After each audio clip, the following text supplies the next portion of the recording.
there are more people in the state of California who are not citizens who are counted for the Electoral College and counted for the apportionment of representatives than there are in the state of Kentucky. Do you think that is fair or something that we should continue doing?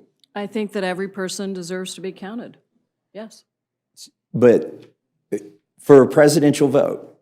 I believe that everybody deserves to be counted for our census, and that is the rules around how our census is determined. Mr. Vandrew, do you believe that that the president could end the catch and release policy? Yes, Congressman, I do. Ms. Jayapal, do you think he could? Mr. Massie, I've already gone through all the reasons why these things don't work. The fact is that I wasn't here for that, but could you tell me, could the president end the catch and release policy? If you're talking about the mandatory detention statutes of the INA, there is no administration, including the Trump administration, that has ever complied with that because no Congress has ever appropriated the extraordinary levels of funding. Could he reinstate the migrant protection protocols? The Remain in Mexico program was actually stopped by, thank you. Could he or could he not? It was actually in effect, and I wanted to mention this actually before when Mr. Vandrew was talking about the effectiveness of the MPP program. The question here is, was it effective? So from January of 2019... that was not my question. My question is, could he do it? But I think the question is, why would he do it, Mr. Massie? So you're why saying would he do it? can? Because the January of 2019... I've got a bunch of questions. I know, but Mr. Vandrew was given time when he Again, was... I would just reclaiming my ask time. that the witness and Yeah, I want to reclaim my do time. not talk over one another. So it sounds like he could, but you don't think it would be effective. Could he enter into asylum cooperative agreements? Well, it depends what the agreements say. So maybe he could. Could he end abuses of parole authority? Mr. Massie, what you're asking is, could he do things? And what I would like to talk about is what happened when Donald Trump did those things. That is what you all don't want to talk about. Even Migration Protection Program, the Remain in Mexico program, under Donald Trump, over 1.4 million people were encountered at the southern border. And you know how many times Donald Trump put migrants into the Remain in Mexico program? Only 70,000 people were placed. Now, I'm not saying that's a good thing, but I'm just saying when you talk about these things that Donald Trump did and say they were so effective, they weren't effective. Well, let's look at the numbers. You said there were 1.4 million encounters under Trump. How many under Biden? I don't have that number in front of me, but I would just remind you that that was during COVID. So when Mr. Vandrew talks about how the numbers went down, during COVID, flights were not coming to the United States. People were not traveling around the world. There was a significant reduction in migrants across the world moving during COVID. Glad you brought up flights. Should we be paying for flights for illegal immigrants? Well, I don't know what flights you're paying for, Mr. Massie. And how many, I asked you about encounters at the border, which you didn't know, which is fine. I don't have these off the top of my head either under Biden, but it is in the resolution how many, looks like 9.3 million. How many have, according to the border control, how many have come into the country under Joe Biden? Well, I assume you have that number in front of you. Over 7 million, according to U.S. Customs and Border Protection. Do you dispute that? What I would like to say is that the numbers when these harsh policies were instituted under Donald Trump went up and not down. And as we have taken away the ability for people to have legal pathways to come to the United States, and as the situations around the world have changed, as climate change has increased, as countries have been dealing with their own issues, you have seen an increased flow, which is part of the reason we say if you want to deal with this, then let's deal with the issues in sending countries. Is climate change a legitimate asylum claim? No, it is not. Is climate seeking change better real? wages a legitimate asylum claim? Is climate change real? Yeah, changes all the time. And do you think that the threats of climate change around the world are real? I think that you have, I'm not picking on you, but I think that the people who say that it's anthropogenic really have no idea what our contribution to the climate is. And if they did, they could predict what the climate change would be, and they've failed to do Do you think that that. greenhouse gases are helping to create climate change? Do you think it's man-made? Well, I'm glad we're having a science discussion. I'll go here any day of the week.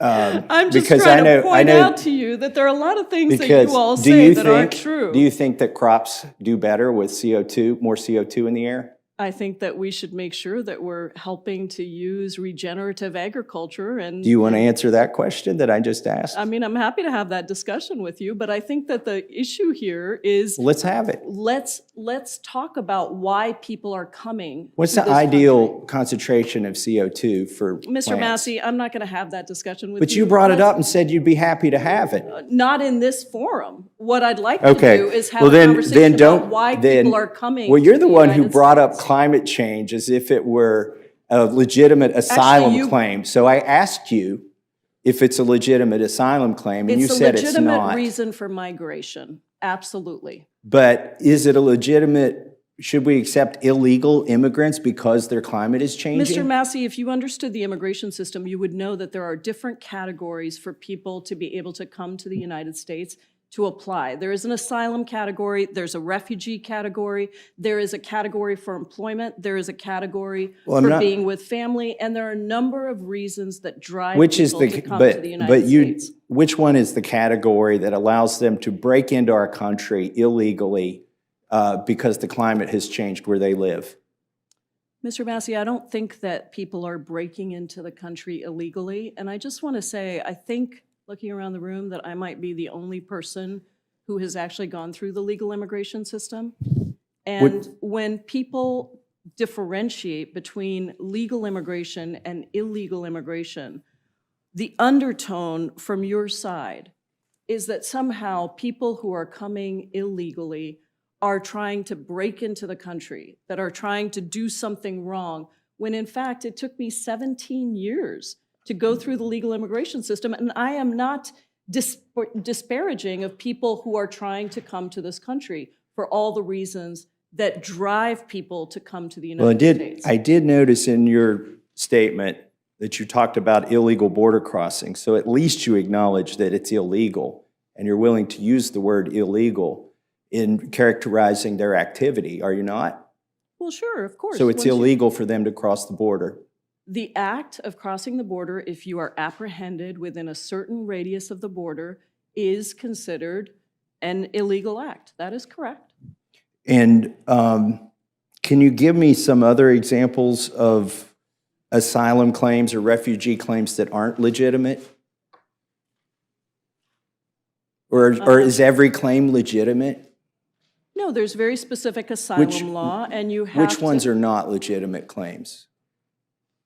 You have to meet the standards that are defined by asylum law. And by the way, a refugee is a status that's accorded when you're outside of the country versus an asylum seeker who comes to the border to claim asylum. If we were Those able are to two different intercept, categories okay, by if we were law. able to intercept everybody who's trying to enter this country illegally, and you acknowledge when they cross that border that is an illegal act, so they are breaking the law. If we were able to apprehend every single one of them, and they all claim that they're refugees or they're seeking asylum, are there any that you would reject for those claims, and under what reasons? Well, first of all, it is legal to seek asylum at the border. Okay. It is legal Which ones to would seek you asylum. reject? It is legal to seek asylum at the border. So not everybody who comes to the border and crosses is immediately engaged in an illegal act. But there are people who are not seeking asylum who come and cross the border, and if they're apprehended within a certain radius of the border, then that's considered. If they that's tell you considered they're a seeking crime. asylum, would you at least give them a proceeding? You have to have a proceeding. You So. have to go through at least a determination, yes. So it seems to me like most of them that come across have been trained to say the word asylum. And then at that point, your policy would be to believe that they have that they should be You have to determine considered. whether or not they have a legitimate asylum claim. Okay, in that is international determination, human rights law. in that determination, what would you use to deny them asylum? What are There the, is a very specific process and very specific metrics that you have to meet.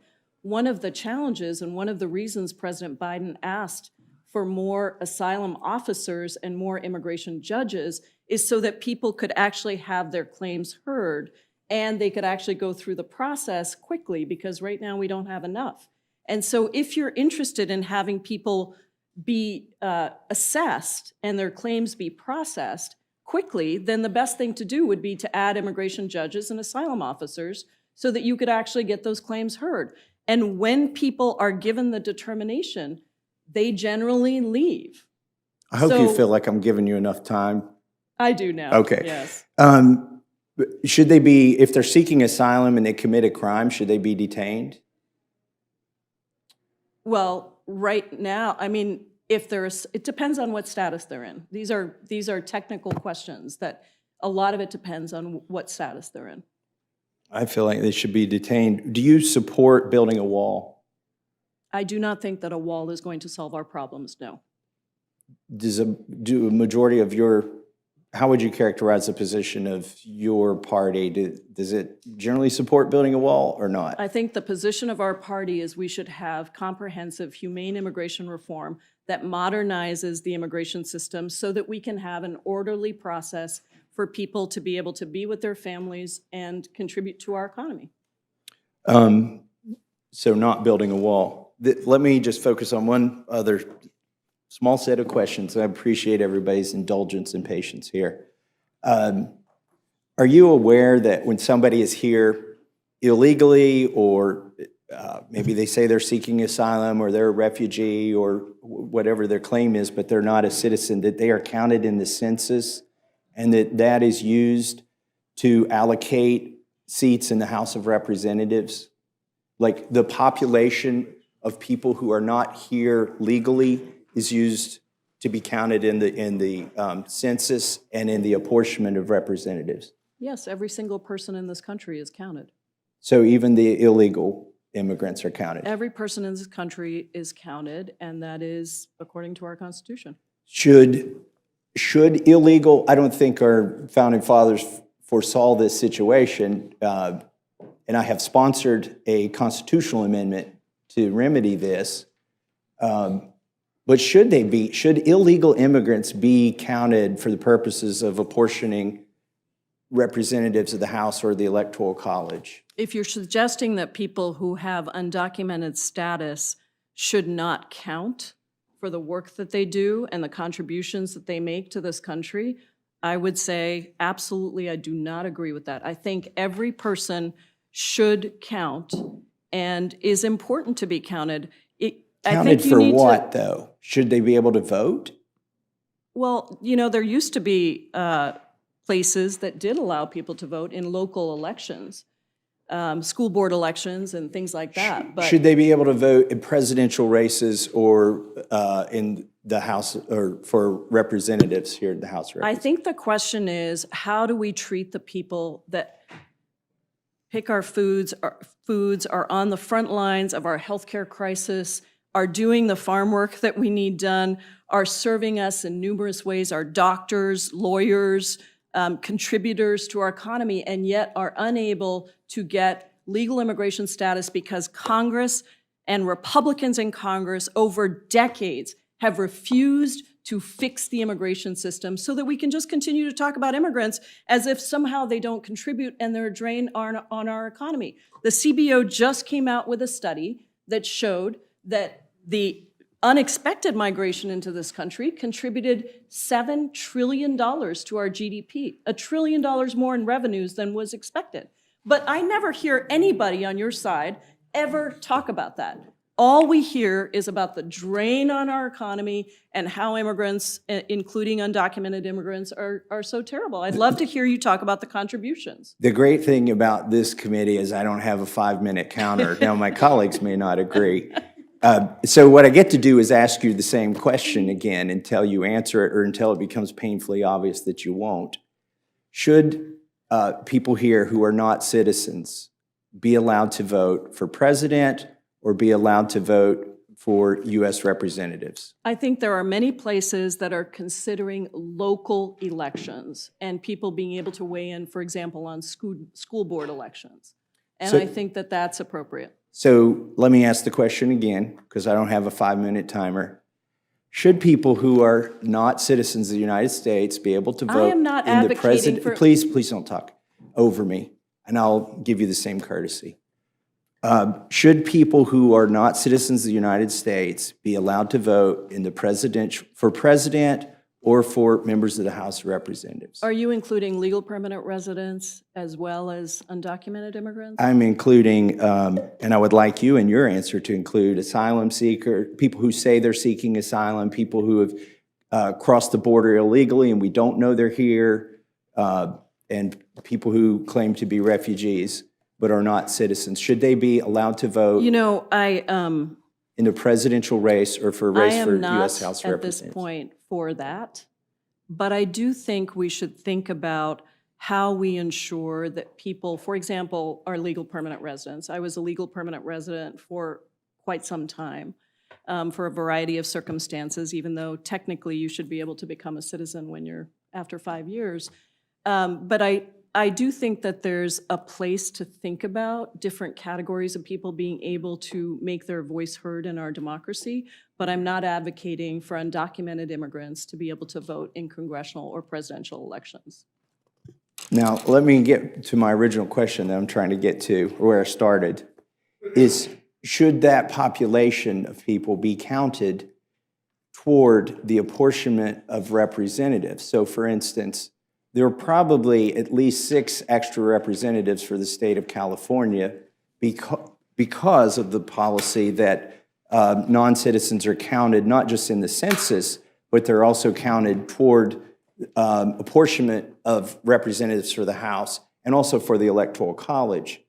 There are only 6 representatives in total for the state of Kentucky. So there are more people in the state of California who are not citizens, who are counted for the Electoral College and counted for the apportionment of representatives than there are in the state of Kentucky. Do you think that is fair or something that we should continue doing? I think that every person deserves to be counted, yes. But for a presidential vote, I believe that everybody deserves to be counted for our census, and that is the rules around how our census is determined. I mean, if you want to talk about, you know, we can also get into the Electoral College and how your state has 2 senators, but a giant state like California also has 2 senators. I mean, there's a lot of ways in which we can talk about fairness or what's perceived as fairness in our electoral system. Mr. Van Drew, do you think that illegal immigrants and refugees and asylum seekers should be counted toward the apportionment of representatives in this House of Representatives?